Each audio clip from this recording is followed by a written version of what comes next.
So this PSU is the NZXT's flagship model based on a channel valve technology platform. So to meet the strict ATX 3.1 requirements, this PSU is capable of delivering up to 1500 watts of continuous power and in a short period of time, say whopping 3000 watts. So any high power demanding PC, you name it, this PSU can handle it.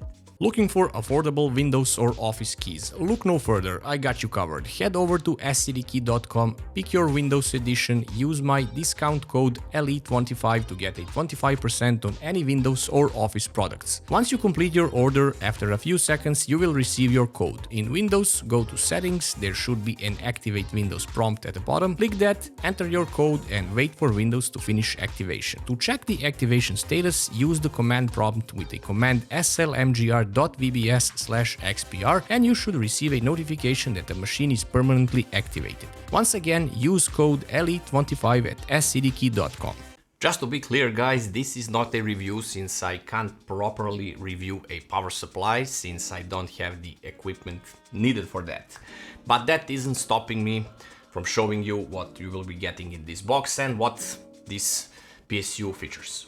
So detailed specs are on the screen if anyone is interested in all of that. Little bits and pieces, just pause the screen here.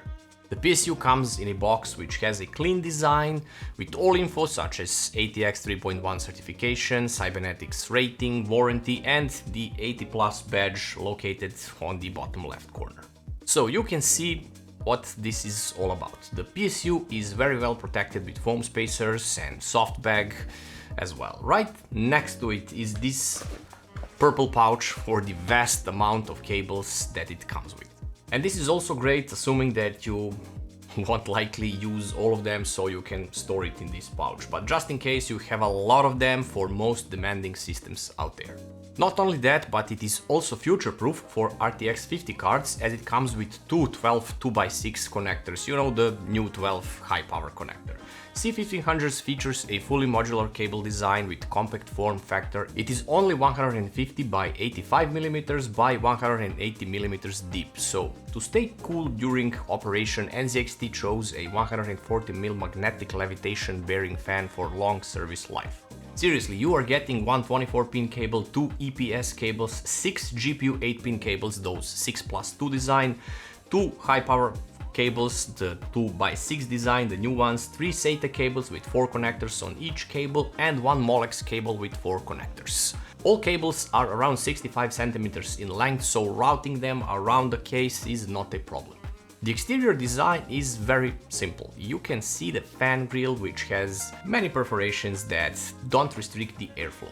On the PSU's front side there are 2 switches, one for the main power and the other is for the toggling on and off the fan passive operation at light loads. I mean, the fan here will not turn on even at 1000 watts load.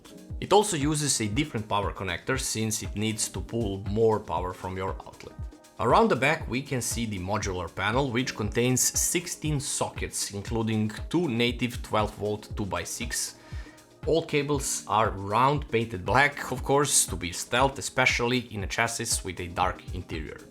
For the price, I would expect cables to be sleeved rather than this OEM sheet sleeving with heat rings at the end, which in some cases is hard to bend, but most of the time it is plain old ugly, to be honest. Good thing at least is that it doesn't use inline capacitors on the cables, so you can bend them a little bit better. But what it lacks in the looks department with the cables, it makes up with the build quality. Highest standards with Japanese capacitors, quality FETs and top-notch Sanon 140mm fan with magnetic levitation bearing. It is very tolerable to increased temperatures and will be extremely quiet. The highest noise that this PSU can produce is around 25 decibels. It uses Channel Valve Technologies' CDT semi-digital platform, where some of its circuits use analog controllers, while the APFC, the main FETs and 12-volt FETs are controlled by the MCUs. 2 MCUs by Texas Instruments handle the PSU's vital functions, leaving minor rails, I mean the 5 VSB is handled by the analog controllers. The PSU features protections such as OCP, OPP, OTP, SCP, OVP and UVP, it's a mouthful, and it also has active power factor correction. Overall, the C1500 is a highly efficient PSU which stays silent and cold during operation. Given the quality parts it uses, the CWT semi-digital platform and performance it delivers, I would say that the price is on point. It's a bit high, but it's on point. I mean, you can't skip the most crucial component in your setup that literally is responsible for keeping all other components safe. So don't skip on this. Build quality is top-notch and it can handle most demanding components. Shorter size is also very welcome as it is only 180mm in length, so it can fit smaller cases if needed. But the cables could have been better, honestly. I know you can get away with using extensions, but out of the box, an awesome experience with properly sleeved cables would have been awesome. I mean, it would have been just a cherry on top, but NZXT, if you are watching, do something about the cables. Also, this PSU has platinum in its name, suggesting that it's platinum rated, but in fact this PSU, according to all rigorous cybernetics ratings tests, it is actually a titanium rated PSU. In other words, can't get any better than that. The efficiency is around 93%, it has great ripple suppression, great transient response, it has long hold-up time, it has dead low inrush currents, which is good, and low vampire power.